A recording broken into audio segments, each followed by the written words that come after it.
Piracy যখন হয় শুধু যে বরবাদ হচ্ছে তা কিন্তু না, এর আগে এর চাইতে বড় বড় সিনেমা পাইরেসি হয়েছে। হলিউডের সিনেমা বলেন, পুষ্পা। বলিউডের সিনেমা বলেন, রিলিজ হওয়ার কয়েক ঘন্টার মধ্যেই পাইরেসি হয়ে যায়।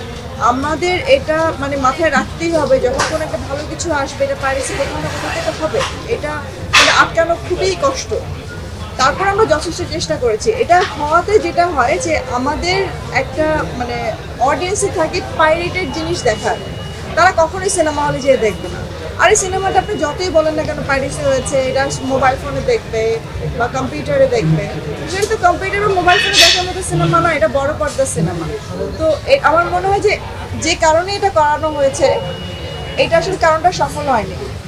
কারণ এখন যারা আছে, যা মিডল ইস্টে যারা বড় পর্দায় দেখতে চায়, তারা বড় পর্দায় গিয়েই দেখবে। এটা ছোট পর্দায় দেখে ওনাদের আসলে ভালো লাগবে না। হয়তো বা দেখেও ফেলেছে অনেকে, বাট আমার মনে হচ্ছে যেটা করার কারণে আমার জন্য আরো বেশি ভালো হলো। কারণ আমি যে ভয়টা পাচ্ছিলাম, সেই ভয়টা এখন আর নেই। কারণ আমার এখন বাইরে থেকে আরো বেশি কল আসছে যে আমরা সিনেমাটা কবে নিব। যেই সমস্ত কান্ট্রি থেকে কখনো বাংলা সিনেমা রিলিজ হয়নি, সেই সব কান্ট্রি থেকে আমি কল পাচ্ছি। কিছুক্ষণ আগেও আমার একটা কল এসছে যে তারা সিনেমাটা এখানে রিলিজ করতে চাই, কারণ তারা সিনেমাটা কোথাও না কোথাও দেখেছে। তো এইভাবে করে তারা দেখতে চায় না, তারা সিনেমাটা নিজেও দেখতে চায়, সবাইকে দেখাতে চায়। তো এই যে একটা মানে ব্যাপার হলো, যেটা নেগেটিভলি হয়েছে, খুবই খুবই নেগেটিভলি হয়েছে। আমি বলবো যে এটা আসলে একদম উচিত হয়নি।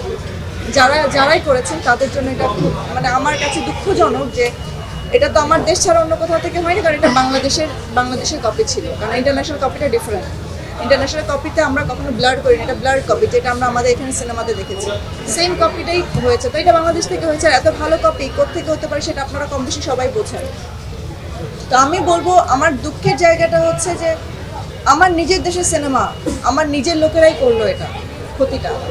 ক্ষতি করার জন্যই ক্ষতিটা করেছে। বাট বলে না যে উপর আল্লাহ যদি থাকে, তাহলে আসলে যাকে রাখতে চায় উনি কিন্তু তাকে রাখবেন। আমি তো কারো কখনো ক্ষতি চিন্তাও করিনি আর করবোও না। আর আমার মনে হয় আমি কোনো না কোনোভাবে এখান থেকে বেরোয় আসতে পারবো।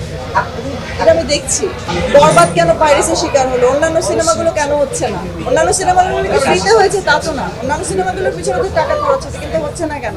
লো বাজেট বলে এমন কিছুই না। বরবাদ প্রথম পরিচালক, প্রথম প্রডিউসার, একটা নতুন প্রোডাকশন হাউস, এটার জন্য অনেকেই হয়তো মনে করতে পারে যে নতুন একটা প্রোডাকশন হাউস এসে এইভাবে করে এত বড় একটা সিনেমা বানিয়ে নিয়ে গেল আর এত বড় সফলতা, এটা খুবই স্বাভাবিক না? মানে অনেকের চোখে লাগে এটা।